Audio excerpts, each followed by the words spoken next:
কবরের মধ্যে যত মানুষ আছে সমস্ত মানুষ উলঙ্গ অবস্থায় কবর থেকে উঠতে থাকবে। আল্লাহ নবীজির কাছে আম্মা জান আয়েশা রাদিয়াল্লাহু আনহা বলেন, ইয়া রাসূলুল্লাহ, ইয়া হাবিবাল্লাহ, আল্লাহ নবী গো, কবর থেকে যে মানুষ উলঙ্গ হয়ে হাসরের দিকে দৌড়াতে আরম্ভ করবে, সেই দিন কি সকল মানুষ উলঙ্গ থাকবে? আল্লাহ নবী আয়েশা কেমন, আয়েশা রে, সেই দিন সবাই উলঙ্গ থাকবে, দুইজন লোক ছাড়া। কয়জন লোক ছাড়া? দুইজন লোক ছাড়া। কোন কিতাবে আছে তিনজন ছাড়া। হযরত আদম আলাইহিস সালাম, হযরত ইব্রাহিম আলাইহিস সালাম আর আমাদের নবীজি, এই তিনজনের দেহের মধ্যে পোশাক থাকবে। সুবহানাল্লাহ বলেন। এই তিনজনের দেহের মধ্যে পোশাক থাকবে, বাকি সবাই উলঙ্গ অবস্থায় কবর থেকে উঠবে। এই কথাটাই আম্মা জান আয়েশা বলেন, আল্লাহ নবী গো, সেই দিন কি আপনার ফাতেমা উলঙ্গ থাকবে? হ্যাঁ, ফাতেমা উলঙ্গ থাকবে। ওগো নবীজি, সেদিন কি খাদিজা উলঙ্গ থাকবে? হ্যাঁ, খাদিজা উলঙ্গ থাকবে। হুজুর, সেদিন কি আপনার স্ত্রী আয়েশা উলঙ্গ থাকবে? হ্যাঁ, সেদিন তুমি আয়েশা উলঙ্গ থাকবা। আল্লাহ নবীজিকে আয়েশা বলেন, আল্লাহ নবী গো, সেদিন তো লোকেরা দেখে বলবে, দেখো বিশ্ব নবীর কন্যা ফাতেমা উলঙ্গ, বিশ্ব নবীর স্ত্রী খাদিজাতুল কুবরা উলঙ্গ, বিশ্ব নবীর আরেক স্ত্রী আয়েশা উলঙ্গ। নবী গো, সেদিন তো আমাদের লজ্জা হবে, আমরা তো লজ্জায় বাঁচতে পারবো না। আল্লাহ নবী বলেন, এ আয়েশা, তুমি বলতেছো লজ্জায় বাঁচবা না, তোমাদের কি শরম হবে না? আয়েশা রে, একজন আরেকজন দেখলে শরম লাগবে, লজ্জা লাগবে, একজন আরেকজনকে দেখবে দূরের কথা, নিজের পরিধানে যে খবর নাই, সেই দিন আল্লাহর ভয়ে একটা মানুষের খবর থাকবে না। একটা মানুষের খবর থাকবে না সেই দিন আল্লাহর ভয়ে। আল্লাহ সেই দিন বলবেন, লিমানিল মুলকুল ইয়াউম, লিমানিল মুলকুল ইয়াউম লিল্লাহিল ওয়াহিদিল কাহ্হার। আল্লাহ তাআলা বলবেন, কোথায় ফিরআউন, কোথায় হামান, কোথায় কারুন রে ক্ষমতাধরেরা? দুনিয়ায় থাকাকালীন তোমরা তো বড় ক্ষমতাধর ছিলে, আজকে বলো আজকের এই হাসরের ময়দানের রাজত্ব কার? কোনো মানুষ কথা বলবে না। কিতাবে আছে, মশা যদি নড়ে, মশার আওয়াজটুকু পর্যন্ত শোনা যাইবে, এমন নীরব নিস্তব্ধ হয়ে যাবে, কোনো মানুষ কথা বলবে না। সেদিন ফিরআউন কথা বলতে পারবে না, নমরুদ কথা বলতে পারবে না, হামান কথা বলতে পারবে না, কারুন কথা বলতে পারবে না, ডব্লিউ বুশ কথা বলতে পারবে না, কোন ক্ষমতাধর কথা বলতে পারবে না। আল্লাহ নিজে উত্তর দিবেন, লিল্লাহিল ওয়াহিদিল কাহ্হার। আজকের ক্ষমতার মালিক হইলাম আমি, আজকের কাহ্হার হইলাম আমি। আল্লাহ সেদিন ভয়াবহ রূপ নিয়া আল্লাহ হাসরের ময়দানে মানুষদেরকে বড় বড় হুঙ্কার দিবেন। মানুষ আল্লাহ তাআলার হুঙ্কার পেয়ে সকল মানুষগণ দিশাহারা হয়ে যাবে। নবীগণ পর্যন্ত বলবে, ইয়া নফসি ইয়া নফসি। ভাইয়েরা আমার, এবার আল্লাহ তাআলা ইসরাফিলকে বলবেন, ইসরাফিল 3 নাম্বার বার সিংহার মধ্যে ফুঁক দাও। ইসরাফিল আলাইহিস সালাম 3 নাম্বার বার সিংহার মধ্যে ফুঁক দিবেন। ওই সময় হাসরের বিচার কার্য শুরু হয়ে যাবে। সকল মানুষগুণ দিশাহারা অবস্থায় দৌড়াদৌড়ি ছুটাছুটি অবস্থা করতে থাকবে। এমন একটা ভয়াবহ পরিস্থিতি হবে, আদম পর্যন্ত বলবে, ইয়া নফসি ইয়া নফসি। নূহ নবী বলবে, ইয়া নফসি ইয়া নফসি। ইব্রাহিম নবী বলবে, ইয়া নফসি ইয়া নফসি। ইসমাইল নবী বলবে, ইয়া নফসি ইয়া নফসি। ঈসা রূহুল্লাহ বলবে, ইয়া নফসি ইয়া নফসি। মানুষগণ দৌড়ে যাইবে বাবা আদমের কাছে, ওগো বাবা, আল্লাহর কাছে একটু বলুন না, আল্লাহ যেন হাসরের বিচারটা একটু সহজ করে দেয়। হাদিস আছে, আদম আলাইহিস সালাম বলবেন, না আমি পারবো না, আমি পারবো না। আমার বড় ভয় হয় আল্লাহ যদি আমি আদমকে অপরাধী বলে সাব্যস্ত করে, আমি সেদিন কি, আমি আজকে কি জবাব দিব? আদম আলাইহিস সালাম তার সন্তানদেরকে ফিরাই দিলেন, যাও তোমরা নূহ নবীর কাছে। নূহ আলাইহিস সালামের কাছে সকল মানুষগণ দৌড়িয়া যাবে। ওগো বাবা নূহ, আপনি তো দ্বিতীয় আদম, আপনাকে তো দ্বিতীয় আদম বলা হইতো। আজকে বড় কঠিন বিপদের মধ্যে আছি। মাথার অর্ধ হাত উপরে সূর্য, মানুষের মাথার মগজগুলো বাতের মারলে টকবক টকবক করতে থাকবে, এমন একটা ভয়াবহ পরিস্থিতি হবে। সূর্য থাকবে মানুষের মাথার অর্ধ হাত উপরে। বর্তমানে যে সূর্য আছে, সূর্যের 12টা মুখ আছে, 12টা মুখ উপর দিকে ফিরানো। 9,30,00,000 মাইল উপরে হলো বর্তমান সূর্য। আর হাসরের ময়দানে আল্লাহ তাআলা 12টা মুখ মানুষের মাথার দিকে ফিরাইয়া দিবে। সেদিন 9,30,00,000 মাইল উপরে থাকবে না, সেদিন মাত্র অর্ধ হাত উপরে সূর্য থাকবে। এমন একটা পরিস্থিতি থাকবে, মানুষের মগজগুলো বাতের মারে নেই, টকবক টকবক করতে থাকবে। মানুষগণ দৌড়িয়ে বাবা নূহ আলাইহিস সালামের কাছে যাবে। ওগো দ্বিতীয় আদম নূহ, আল্লাহর কাছে বলুন না, আল্লাহ যেন আজকে বিচারটা সহজ করে দে। নূহ নবী বলবে, ইয়া নাফসি ইয়া নাফসি, আমি পারবো না, তোমরা যাও ইব্রাহিম আলাইহিস সালামের কাছে। সুবহানাল্লাহ। পাঠাই দিবে হযরত ইব্রাহিম আলাইহিস সালামের কাছে, যাও তোমরা ইব্রাহিম আলাইহিস সালামের কাছে। মানুষগণ সবাই দৌড়িয়ে হযরত ইব্রাহিম আলাইহিস সালামের কাছে আসবে। আগো পয়গম্বর ইব্রাহিম আলাইহিস সালাতু ওয়াস সালাম, আপনি তো জাতির পিতা, আপনি তো ইব্রাহিম আলাইহিস সালাম পয়গম্বর গো। আজকে আমরা বড় বিপদের মধ্যে আছি। আজকে আপনি আল্লাহর কাছে বলুন, আল্লাহ যেন হাসরের মাঠের বিচারটা সহজ করে দেয়।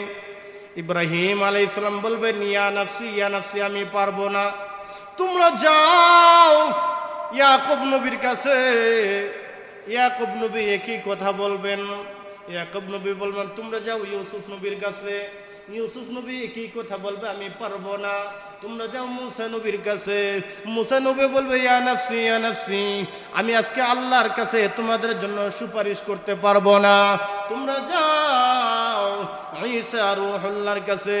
ঈসা রূহুল্লাহকে গিয়া বলবেন, ঈসা রূহুল্লাহ, আল্লাহর কাছে বলুন না, আল্লাহ যেন আজকে হাসরের মাঠের বিচারটা সহজ করে দেয়। ঈসা রূহুল্লাহ বলবেন, এমন একটা ভয়াবহ পরিস্থিতি, আমার মা মরে আমার খবর আমি রাখতে পারতেছি না, আর তোমরা আসছো আমার কাছে। ঈসা রূহুল্লাহ বলবে, ইয়া নাফসি ইয়া নাফসি, আমি পারবো না, তোমরা যাও শেষ নবী মুহাম্মদুর রাসূলুল্লাহর কাছে। সুবহানাল্লাহ বলেন। তোমরা যাও নবী মুহাম্মদুর রাসূলুল্লাহর কাছে। সকল মানুষগণ ঈসা রূহুল্লাহকে বলবেন, ওগো পয়গম্বর ঈসা রূহুল্লাহ, শেষ নবী কোন জায়গার মধ্যে আছে আমরা তো চিনি না, আপনি জায়গাটা দেখায় দেন। ঈসা রূহুল্লাহ ইশারা দিয়ে দেখাই দিবেন। ওই যে দেখা যায় মাকামে মাহমুদের মধ্যে সিজদার মধ্যে পড়িয়া উম্মতি উম্মতি বলে কাঁদতেছে, ওই মাকামে মাহমুদের মধ্যে বিশ্ব নবী সিজদার মধ্যে পড়ে উম্মতের জন্য কাঁদতেছে। তোমরা যাও ওইখানে। ভাইরা আমার, আদম আলাইহিস সালামের কোনো খবর থাকবে না, নূহ নবীর খবর থাকবে না, ঈসা রূহুল্লাহ পর্যন্ত খবর থাকবে না, ইব্রাহিম তার ইসমাইলের খবর থাকবে না, ইসমাইল তার পিতা ইব্রাহিমের খবর রাখবে না, ইয়াকুব তার সন্তান ইউসুফের কোনো খবর রাখবে না, ইউসুফ তার পিতা ইয়াকুবের কোনো খবর রাখবে না, হযরত ঈসা রূহুল্লাহ তার মায়ের কোনো খবর থাকবে না। কোনো মানুষ দিশেহারা অবস্থায় সকল মানুষ কবর থেকে উঠবে। সেদিন আপন ভাই তার ভাইকে চিনবে না, পিতা তার সন্তানকে চিনবে না, সন্তান তার পিতাকে চিনবে না, মেয়ে তার মাকে চিনবে না, মা তার মেয়েকে চিনবে না। ইয়াউমা ইয়াফিরুল মারউ মিন আখি ওয়া উম্মিহি ওয়া আবিহি ওয়া সাহিবাতিহি ওয়া বানি লিকুল্লি ইমরিইম মিনহুম ইয়াউমাইযিন শা'নুন ইউগনি ওয়ুজুহুন ইয়াউমাইযিন মুসফিরা দাহিকাতুম মুস্তাবশিরা। সেই দিন সন্তানগণ পিতার কাছে পর্যন্ত যাইবে, পিতা বলবে না আমার কোনো সন্তান নাই।